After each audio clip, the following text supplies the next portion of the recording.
Hi friends, ಎಲ್ರಿಗೂ ನಮಸ್ಕಾರ. Last time ಒಂದು ಕಸ್ಟಮರ್ ಕೇಳಿದ್ರು ನಮ್ಮ ವೀಡಿಯೋ ನೋಡ್ಬಿಟ್ಟು ಈ ಥರ ನಮಗೂ ಮಾಡಬೇಕಂದ್ರು. ಅದರಿಂದ ಇವಾಗ ಇಂಡಿಯನ್ನಿಂದ ವೆಸ್ಟರ್ನ್ ಮಾಡಿಕೊಡ್ತಾ ಇದ್ದೀವಿ. ಇದರಲ್ಲಿ ಎರಡು ಥರ ಮಾಡ್ಬೋದು. ಒಂದು ಸ್ಟೆಪ್ ಇರೋ ಥರನೂ ಮಾಡ್ಬೋದು, ಒಂದು ಫುಲ್ ಲೆವೆಲ್ ಸ್ಟೆಪ್ ತೆಗೆದ್ಬಿಟ್ಟು ಲೆವೆಲ್ ಆಗಿ ಮಾಡಿಕೊಡ್ಬೋದು. ಕಸ್ಟಮರ್ಗೆ ಯಾವ ಥರ ಬೇಕೋ ಆ ಥರ ಮಾಡಿಕೊಡ್ತಾ ಇದ್ವಿ. ಇದು ಸ್ಟೆಪ್ ತೆಗಿಬೇಕಂದ್ರೆ ಸ್ವಲ್ಪ ಖರ್ಚು ಜಾಸ್ತಿ ಆಗುತ್ತೆ.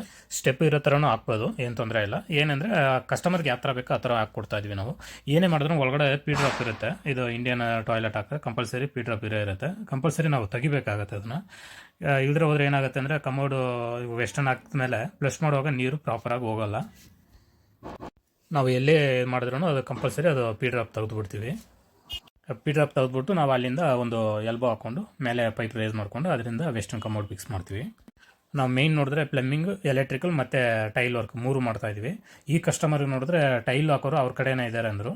ನಾವು ಬೇರೆ ಪ್ಲಂಬಿಂಗ್ ಕೆಲಸ ಮಾತ್ರ ಮಾಡಿಕೊಟ್ಟಿದ್ದೀವಿ.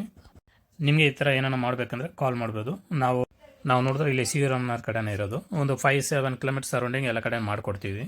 ಮಲ್ಲೇಶ್ಪಾಳ್ಯ, ಕಗ್ದಾಸ್ಪುರ, ವಿಜ್ಞಾನನಗರ್ ಮತ್ತು ಮಾರತ್ತಳ್ಳಿ, ಇಂದಿರಾನಗರ್, ದಮ್ಲೂರು, ಹಲ್ಸೂರು, ರಾಮಮೂರ್ತಿ ನಗರ, ಕಸ್ತೂರಿ ನಗರ, ಈ ಥರ ಸರೌಂಡಿಂಗ್ನಲ್ಲಿ ಎಲ್ಲಿದ್ರೂ ಮಾಡ್ಬೋದು. ಕೇರ್ಪುರಂ ಕಡೆನೂ ಮಾಡ್ಬೋದು. ನಾವು ನೋಡಿದ್ರೆ ಫುಲ್ ಬಾತ್ರೂಮ್ ರಿನಿವೇಷನ್ ಮಾಡಿಕೊಡ್ತಾಯಿದ್ವಿ, ಕಿಚನ್ ರಿನಿವೇಷನ್ ಮಾಡ್ತೀವಿ. ಫಸ್ಟ್ ಟೈಮ್ ನಮ್ಮ ಚಾನಲ್ ಬಂದಿದ್ರೆ ಸಬ್ಸ್ಕ್ರೈಬ್ ಮಾಡ್ಕೊಳ್ಳಿ, ಒಂದು ಲೈಕ್ ಮಾಡಿಬಿಟ್ಟು ಪಕ್ಕದಲ್ಲಿರೋ ಬೆಲ್ ಬಟನ್ ಪ್ರೆಸ್ ಮಾಡ್ಕೊಳ್ಳಿ. ಅವಾಗ ನಾವು ಹಾಕೋ ವೀಡಿಯೋ ನಿಮಗೆ ನೋಟಿಫಿಕೇಶನ್ ಬರ್ತಾಯಿದೆ. ಎಲ್ಲ ವೀಡಿಯೋನು ಮಿಸ್ ಮಾಡಿದ್ರೆ ನೋಡ್ಬೋದು. ನಮ್ಮ ಯೂಟ್ಯೂಬ್ ಚಾನಲ್ನಲ್ಲಿ ಎಲ್ಲ ಪ್ರತಿಯೊಂದು ವೀಡಿಯೋನ ಹಾಕಿದ್ವಿ. ಪ್ಲಂಬಿಂಗು ಮತ್ತು ಎಲೆಕ್ಟ್ರಿಕಲ್ ವರ್ಕು, ಟೈಲ್ ವರ್ಕ್ ಎಲ್ಲದು ನೋಡಿ. ಇವಾಗ ಇದು ಸ್ಟೆಪ್ ಫುಲ್ ತೆಗೆದೇ ಆಗಿದ ತಕ್ಷಣ ನೋಡಿದ್ರೆ ಪಿ ಡ್ರಾಪ್ ಒಳಗಡೆ ಇದೆ. ಅದು ಇಂಡಿಯನ್ ಬೇಸಿನ್ ತೆಗೆದೇ ಆಯಿತು. ಇದು ಒಳಗಡೆ ಇರೋ ಪಿ ಡ್ರಾಪ್ ಇವಾಗ ಹೊಡೆದು ತೆಗಿಬೇಕಾಗುತ್ತೆ. ನಾನು ತೆಗೆದ ಮೇಲೆ ಒಂದು ನಿಮ್ಗೆ ತೋರಿಸ್ತೀನಿ ನೋಡಿ. ನೆಕ್ಸ್ಟು ಪಿ ಡ್ರಾಪ್ ನೋಡಿದ್ರೆ ಸೆರಾಮಿಕ್ ಮೇಲೆ ಬರುತ್ತೆ. ಇವಾಗ ಹೊಡೆದು ತೆಗೆದೇ ಆಯಿತು. ಇವಾಗ PVC ಪೈಪ್ ಇದೆ. ಇದು ಸ್ವಲ್ಪ ಕ್ಲೀನ್ ಮಾಡಿಬಿಟ್ಟು ಇಲ್ಲಿಂದ ಒಂದು ಎಲ್ಬೋ ಹಾಕಿ ಮೇಲೆ ರೇವ್ ಮಾಡ್ಕೊತೀವಿ ಪೈಪು. ಅದು ಪೈಪಿಂದ ಕಮೋಡ್ ಫಿಕ್ಸ್ ಮಾಡ್ಕೊಳ್ಬೋದು ನೋಡಿ. ಇವಾಗ ಎಲ್ಲ ಫುಲ್ಲು ರಿಮೂವ್ ಮಾಡಿ ಆಯಿತು. ಫ್ಲೋರ್ ಲೆವೆಲ್ ಆಗಿದೆ. ನೆಕ್ಸ್ಟು ಟೈಲಿಸ್ ಹಾಕಿದ್ರೆ ನಾವು ಕಮೋಡ್ ಫಿಕ್ಸ್ ಮಾಡ್ಕೊಳ್ಬೋದು.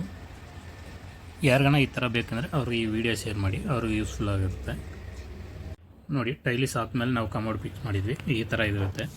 ಟೈಲ್ಸ್ ನೋಡಿದ್ರೆ ಸೇಮ್ ಕಲರ್ ಸಿಕ್ಕಿಲ್ಲ, ಸ್ವಲ್ಪ ಸೂಟಬಲ್ ಮ್ಯಾಚ್ ಇರೋ ಥರ ಹಾಕಿದ್ದೀವಿ ಅಂದರು. ಇನ್ನು ಜೈಂಟ್ ಕಲರ್ ಅವ್ರು ಫಿಲ್ ಮಾಡಿಲ್ಲ, ಸಿಮೆಂಟು ಮಾಡ್ಕೊತೀನಿ ಅಂದಿದ್ದಾರೆ. Okay friends, thank you for watching. Keep support.